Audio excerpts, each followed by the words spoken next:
సినీ రాజకీయ ప్రముఖుల జాతకాలు చెప్తూ ప్రముఖ జ్యోతిష్కుడు వేణుస్వామి రెండు తెలుగు రాష్ట్రాల్లో బాగా ఫేమస్ అయ్యారు. సమంత నాగచైతన్యలు వివాహిక జీవితం తంత సాఫీగా సాగదని ముందే చెప్పి సంచలనం సృష్టించారాయన. ఇక వేణుస్వామి చెప్పిన విధంగానే సమంత నాగచైతన్య విడిపోయారు. ఆ తర్వాత మెగా డాటర్ నిహారిక విడాకులు. Rebel star Prabhas Adipurush cinema flop గురించి ముందే చెప్పి సోషల్ మీడియాలో ఫుల్ పాపులారిటీని సంపాదించుకున్నారాయన. దీంతో సోషల్ మీడియాలో వేణుస్వామి జ్యోతిష్యానికి ఒక రేంజ్లో క్రేజ్ పెరిగింది. డింపుల్ హైతి, రష్మిక, నిధి అగర్వాల్ వంటి హీరోయిన్లు వేణుస్వామి చేత జాతక దోష నివారణ పూజలు చేయించుకున్నారంటే ఆయన ప్రభావం ఏ స్థాయిలో ఉందో అర్థం చేసుకోవచ్చు.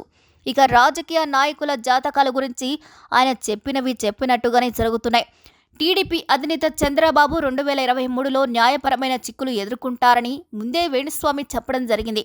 ఆయన చెప్పినట్లుగానే చంద్రబాబు స్కిల్ స్కామ్లో అరెస్ట్ అయ్యారు.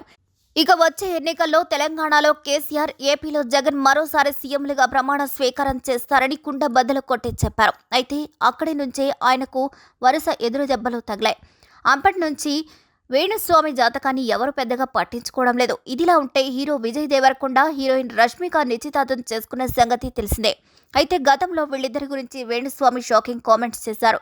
గతంలో ఓ యూట్యూబ్ ఛానల్లో ఆయన మాట్లాడుతూ విజయ్తో పెళ్లి వద్దని రష్మికకు చెప్పానని, వీరి పెళ్లిలో ఆయన దోషాలు ఉన్నాయని, వీళ్ళిద్దరూ పెళ్లి చేసుకున్నా ఆ తర్వాత వివాదాలు చుట్టుముడతాయని వేణుస్వామి చెప్పుకొచ్చారు.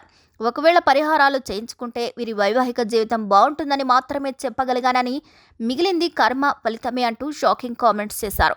తాజాగా రష్మిక, విజయ్ దేవరకొండ నిశ్చితార్థం చేసుకోవడంతో వీరికి సంబంధించిన వేణుస్వామి మాట్లాడిన వీడియో మళ్ళీ ట్రెండ్ అవుతుంది. మరి ఈ వీడియోపై మీరేమంటారో కూడా కామెంట్ ద్వారా తెలియజేయండి. మరిన్ని అప్డేట్స్ కోసం మా ఛానల్ని లైక్ చేయండి, షేర్ చేయండి, సబ్స్క్రైబ్ చేయండి.